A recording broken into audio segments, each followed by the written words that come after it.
자, 그리고 미국 대선 두 후보가 또 북한을 대하는 공약도 많이 다르죠. 그런 의미에서 북한 소식 몇 가지 짚어보겠습니다. 북한이요, 잠수함 13척을 국제해사기구 IMO에 전격 등록했다는 보도가 나왔습니다. IMO, 북한이 이 국제해사기구에 잠수함을 공식으로 등록한 건 이번이 처음입니다. 그러니까 북한 잠수함에 공식 이름과 일렬 번호가 이제 부여가 된 셈인데, 북한이요, 이례적으로 이렇게 IMO에 잠수함을 등록한 이유가 도대체 뭘까라는 분석들이 나오고 있습니다. 한국국방안보포럼의 엄효식 사무총장, 이런 분석을 내놨습니다. 한번 들어보시죠.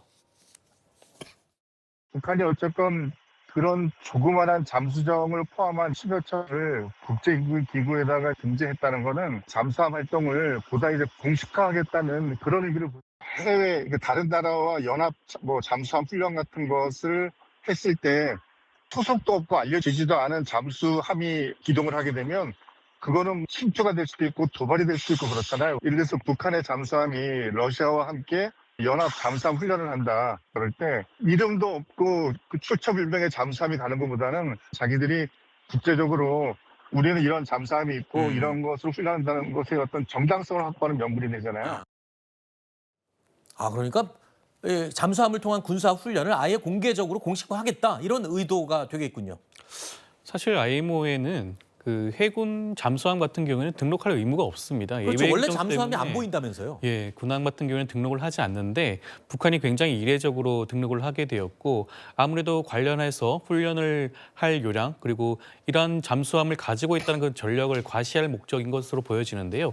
그렇다고 하더라도 등록된 잠수함의 경우에는 워낙 건조 시기가 과거다 보니까 장거리 운행이 쉽지 않다라는 전문가들의 말이 있습니다. 그렇기 네. 때문에 그 부분도 참고해서 봐야 되지 않을까 싶습니다. 알겠습니다.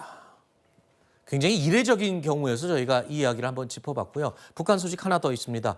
중국과 동남아 접경 지역에서 우리 한국으로 오려던 탈북민 15명이 중국 공안에 체포됐다는 소식이 전해졌습니다.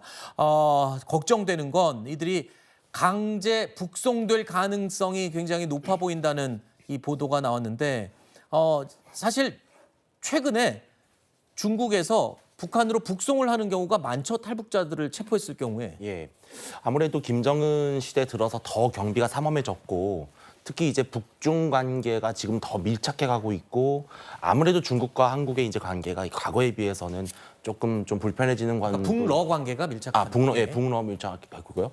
그런 점에서 중국이 조금 더 계속해서 이 공안들의 단속이 심해지고 있고, 그렇죠.